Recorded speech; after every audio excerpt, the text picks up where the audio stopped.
Hello student, हमारा आज का वीडियो उत्तराखंड में जो यूके ट्रिपल एससी द्वारा आगामी कनिष्ठ सहायक परीक्षा कराई जानी है हाई कोर्ट में, और उसके अलावा जो कनिष्ठ सहायक की विज्ञप्ति निकलने वाली है उसके मॉडल पेपर को लेकर के है, जिसमें हमने यूके ट्रिपल एससी के वर्तमान पैटर्न पर उत्तराखंड के कुछ महत्वपूर्ण क्वेश्चन बनाए हैं, जिसमें करंट अफेयर्स या अन्य सभी तरह के क्वेश्चन हमने शामिल किए हैं। तो आप नए अगर दर्शक हैं तो हमें फॉलो करने के लिए हमारे चैनल को सब्सक्राइब कर लें, और बाकी इसका जो पीडीएफ है, पीडीएफ हमारे टेलीग्राम चैनल पर होता है। अगर आप चाहें तो वहाँ से जो हमारा यूट्यूब का डिस्क्रिप्शन है उसमें लिंक है संजय देव क्लासेस का, तो उसे आप वहाँ से इसकी पीडीएफ भी प्राप्त कर सकते हैं।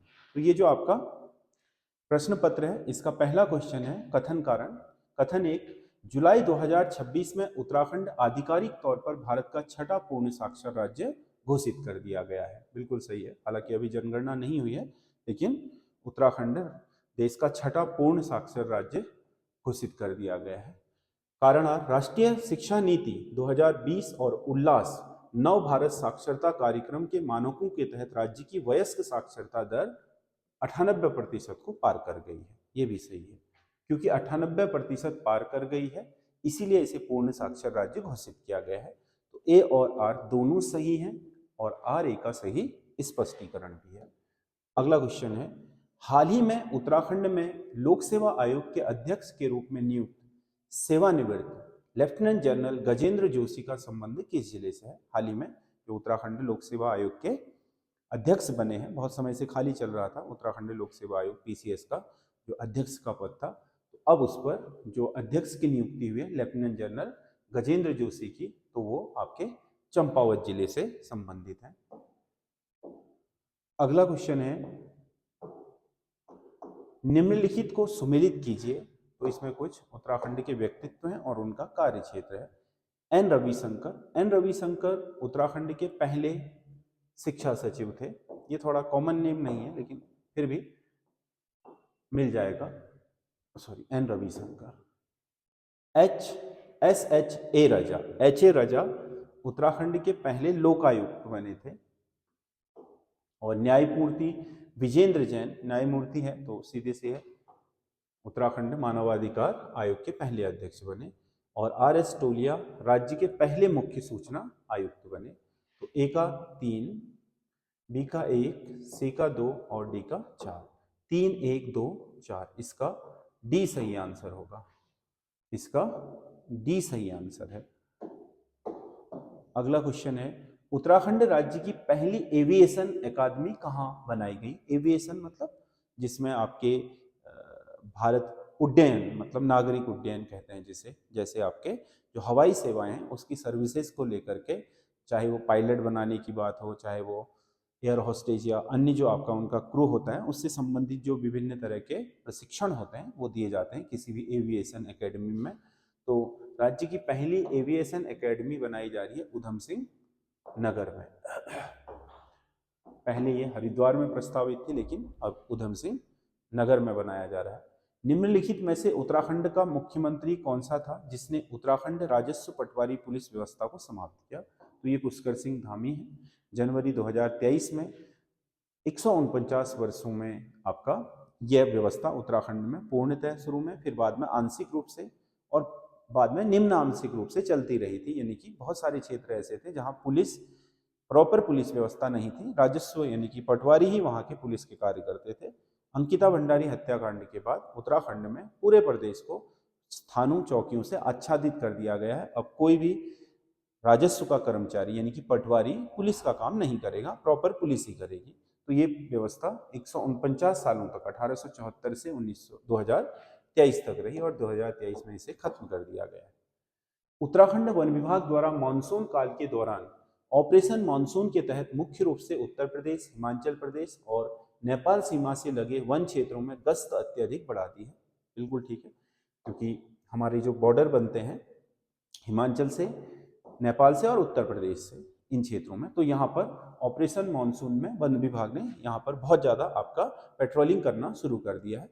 क्योंकि ये समय ऐसा होता है जब आपके रास्ते वगैरह टूट जाते हैं, गश्त नहीं होते हैं, तो इन्हीं का फायदा उठा करके तस्कर जंगली जानवरों को मार करके उनके अंगों की तस्करी करते हैं। इसीलिए ये ऑपरेशन मानसून चला है। मानसून के समय भारी बारिश और भूस्खलन के कारण जंगलों के आंतरिक मार्ग बंद हो जाते हैं, जिसका लाभ उठाकर शिकारी और तस्कर अत्यधिक सक्रिय हो जाते हैं। बिल्कुल सही है, इसीलिए ये ऑपरेशन मानसून चलाया गया है। तो ए और आर दोनों सही होंगे इसमें भी, और आर का सही स्पष्टीकरण भी होगा। अगला क्वेश्चन है, कब सत्य प्रसाद रतूड़ी ने हिमालय नाम से अखबार प्रकाशित किया? हिमालय अखबार सत्य प्रकाश रतूड़ी ने 1948 में आजादी के दूसरे साल से प्रकाशित करना शुरू किया था। The Himalayan district of the north western provinces of India नामक पुस्तक के लेखक कौन है? यह है Sherman Oakley. The Himalayan district of the north western provinces of India, Sherman Oakley की पुस्तक है, सरमन ओकले।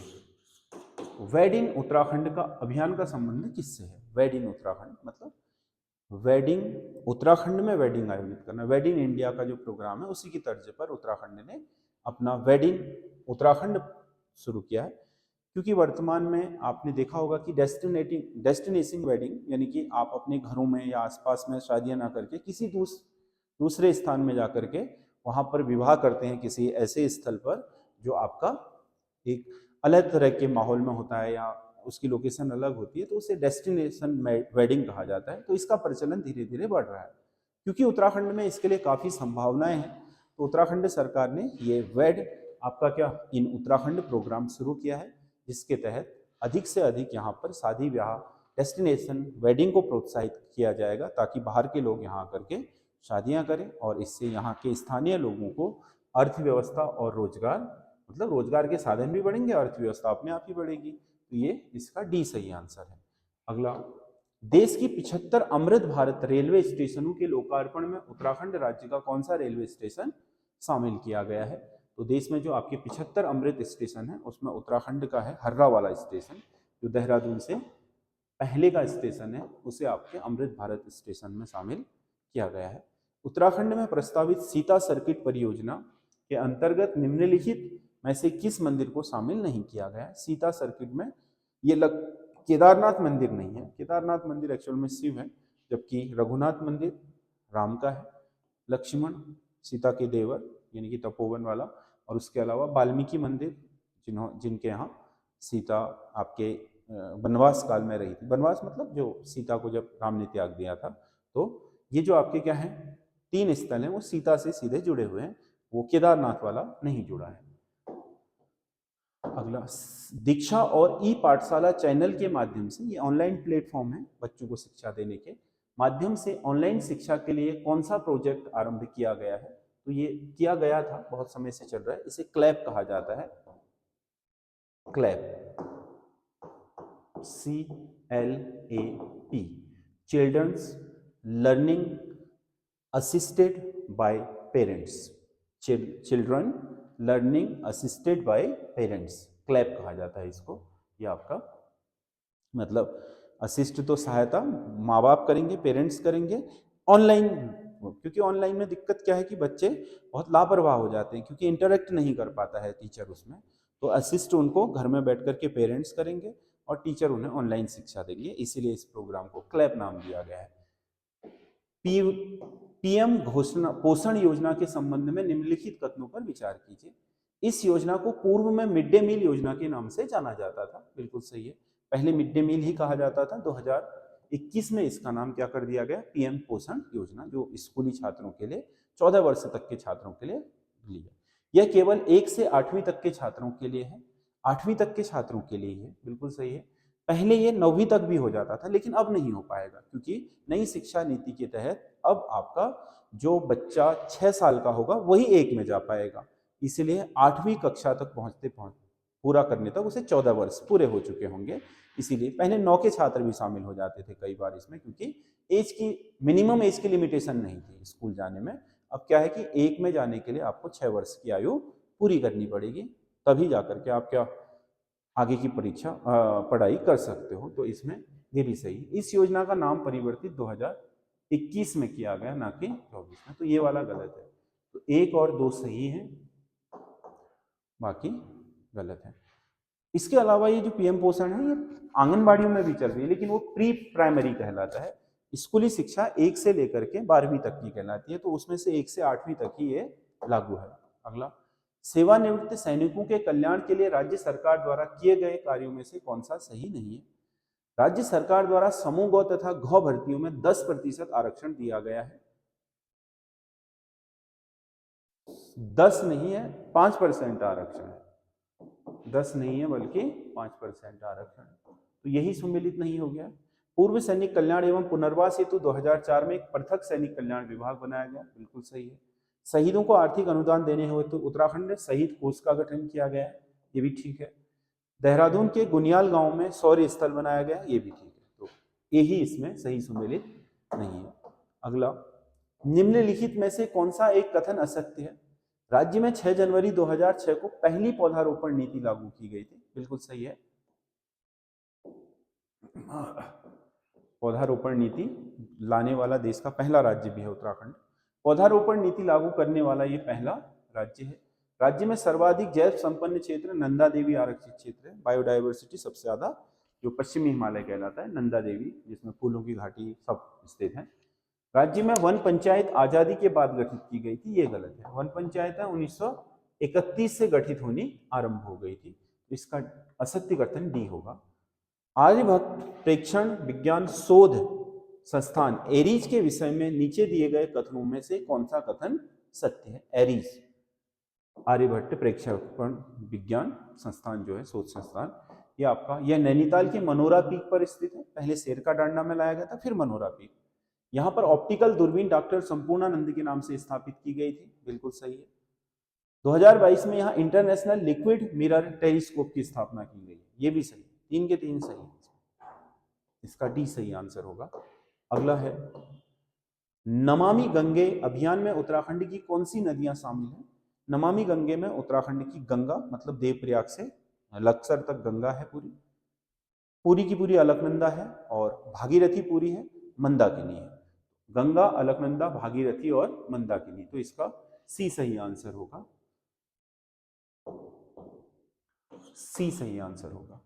जो ये पैटर्न हमने अपनाया है, आपको देख के भी रिलेवेंट लग रहा होगा कि यूके ट्रिपल एससी ऐसे ही आजकल प्रश्न पूछता है। तो हमने इसके लिए एक कंप्लीट टेस्ट सीरीज भी तैयार की है, जो आगामी कनिष्ठ सहायक की विज्ञप्ति आते ही हम आपके ऐप पर डाल देंगे। आप प्ले स्टोर से एसएस स्टडी ऐप को डाउनलोड कर लीजिएगा। वहाँ वो पेड होगी लेकिन कंप्लीट होगी। उसमें हम कोशिश कर रहे हैं कि 25 सेट पूरे हों और 100 नंबर के हों, तो वो आपके पेड सीरीज होगी। अभी तो नहीं डाली है, लेकिन तैयार है सीरीज। हम बहुत जल्दी, जैसे ही, क्योंकि विज्ञप्ति निकलने वाली है, कह रहे हैं कि बहुत जल्दी आपकी कनिष्ठ सहायक की, तो उसके लिए हम डाल देंगे।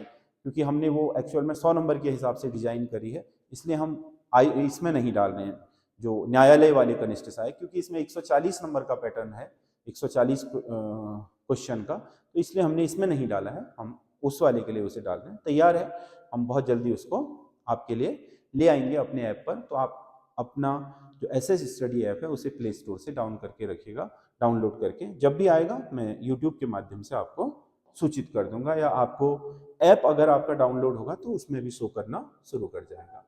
अगला क्वेश्चन है, नीचे दी गई सूची 1 को सूची 2 से सुमेलित कीजिए। तो इसमें कुछ माप है और उसकी मापन की इकाइयां।